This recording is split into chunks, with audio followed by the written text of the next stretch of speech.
Local benefactor Edith Blunt was born in Upwell in 1925. She often helped out at the family's smallholding, producing soft and top fruit, primarily for supplying the local markets. She lived at the Hollies in St Peter's Road, Upwell, a delightful building with a front garden and a substantial orchard at the rear. She was a passionate gardener, and she and her older brother James took great pride in attending the orchard. This film provides a snapshot of her legacy to the village and the community.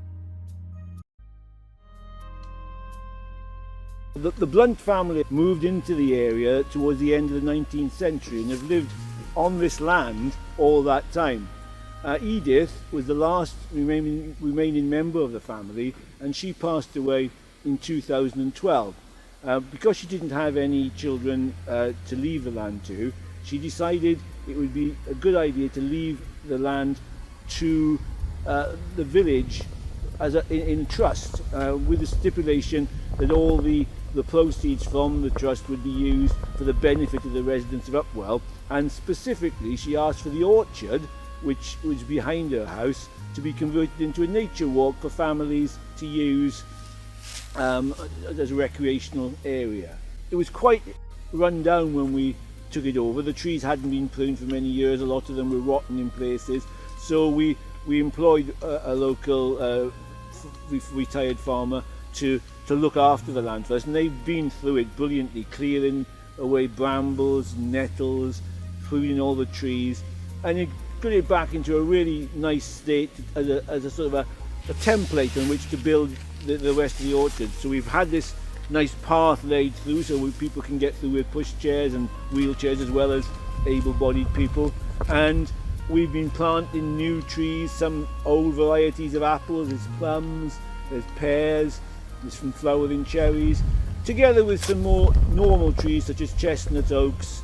And we've also been lucky enough to get a donation of a lot of saplings from the Woodland Trust, and we've laid those all the way down one side, and that's what we were doing today. We were getting volunteers to help us plant hundreds of these Woodland Trust saplings so that we've created a hedge down one side. Unfortunately we haven't got enough to do both sides at the moment, but the plan will be in the future to do something similar on the other side. In fact, I've already placed an order with the Woodland Trust for another 400 trees, which is their maximum donation, for us to start on the other side. We felt that although within the country the children don't have a lot of exposure to countryside things really, they still live in their houses, they go to school, they go in cars.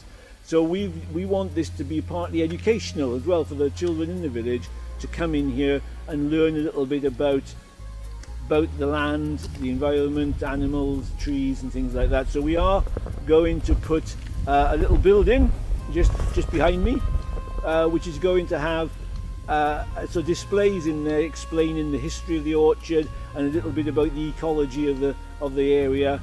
We're also putting in play areas for the children, little simple things. There's a little den being built up on one side. We're using branches. There's some wooden logs as stepping stones, and we'll carry on doing little ideas like that in various parts of the orchard.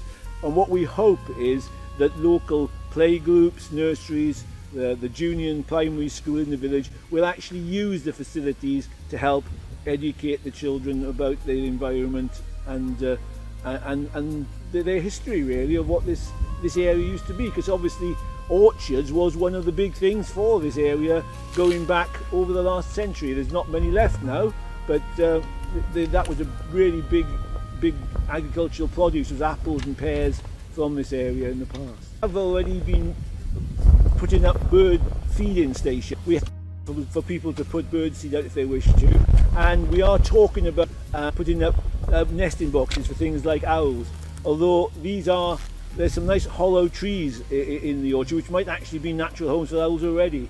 There's a body of opinion that there is now living in the bottom end in a hollow tree. Nobody's seen it yet, but some people think it's there. I should think the orchard would be, according to my father, they set all around about the same time. I should think they'd be 100-year-old. One of the oldest varieties is the one here by the main gate. My name's Meg and I work for the Environment Agency. and I do a lot of volunteering for different nature projects. Well, today we're planting hedgerows, and of course this is really important for biodiversity in the area, to increase the species of hedgerow, but also the invertebrates and other small mammals that might live in the hedgerows. The trees we planted in here so far have some come out of private gardens, of like sort of ornamental trees and things like that. Some the trust has brought from a local lady who had a lot left on her land through a nurseryman, which are crabapple, plums, conference pears, different varieties there is. It's quite a few.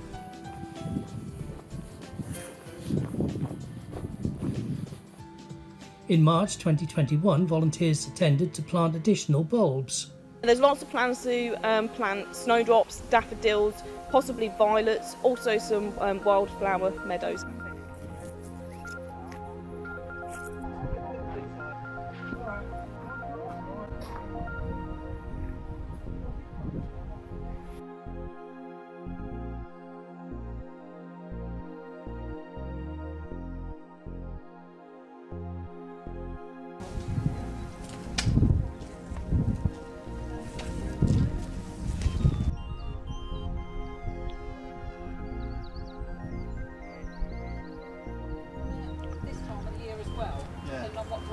Those black ones, not black, but they're like black tulip. Yeah. They're nearly black. Planting bulbs is back-breaking work, but fortunately there were many helpers on site.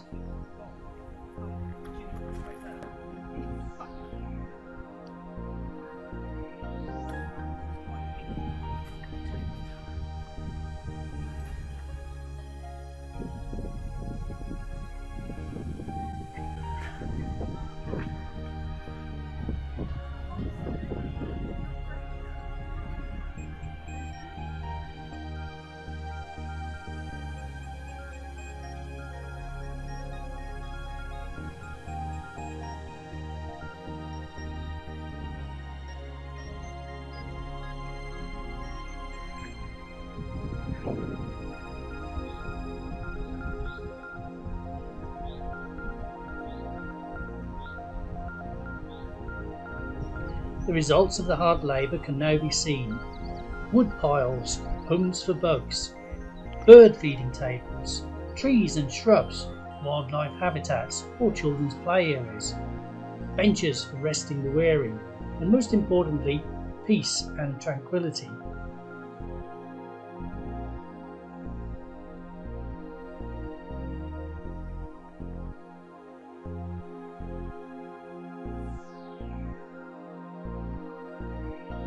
It's being planted with hedgerows today, like I said, and then there's other species of tree going to be planted amongst the apple trees, the fruit trees that are already here.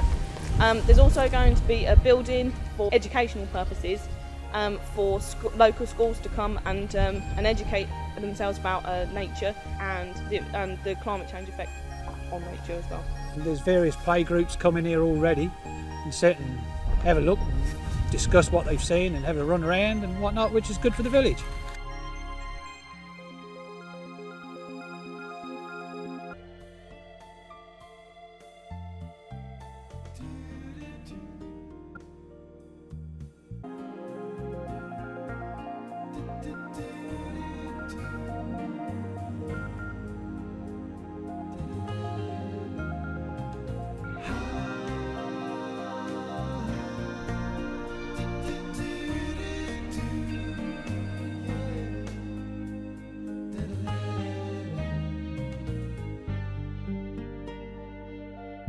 It's really important to make the orchard accessible to everybody, with including those with limited mobility. Absolutely. The reason we went for the path, rather than just cutting it regularly with a mower, was we wanted people with pushchairs and people with wheelchairs to be able to use the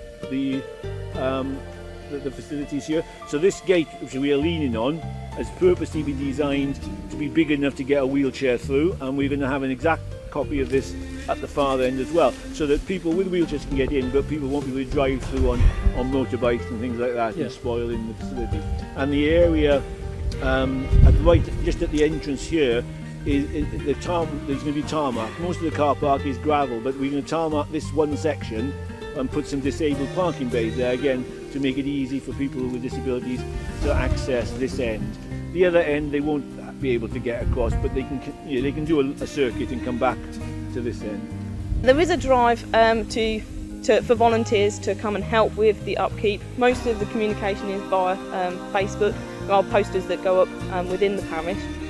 There is a local groundsman who volunteers his time to also maintain the orchard. We haven't asked anybody else for anything at this stage, although we do ask for volunteers, and obviously today was an example where a little Facebook story produced quite a lot of interest, and we had quite a number of people come out to help us plant, and we will be doing that again when we have significant planting in the future to try and get local people. And already we've noticed some of the residents in the new houses built on the land that Edith's estate sold off. They're quite keen to get involved because obviously it's on their doorstep. Once one or two things get sorted out, we're probably going to have an opening, sort of official opening day sometime. The parish council do fully support this project and do encourage everybody, families, dog walkers, to come and enjoy the nature here. The orchard is receiving visitors and is a welcome asset for the community.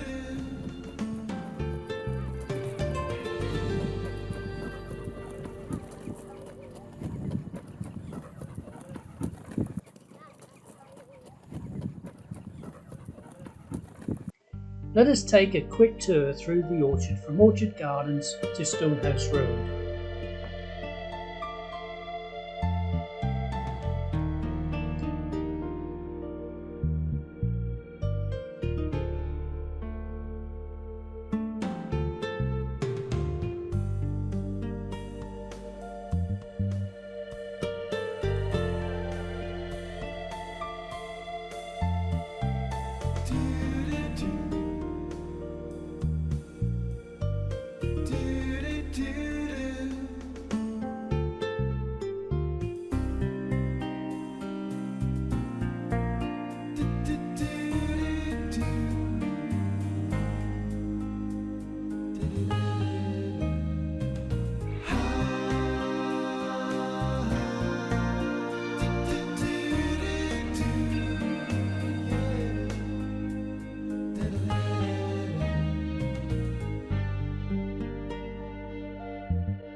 Yes, you've got kissing gates at both ends.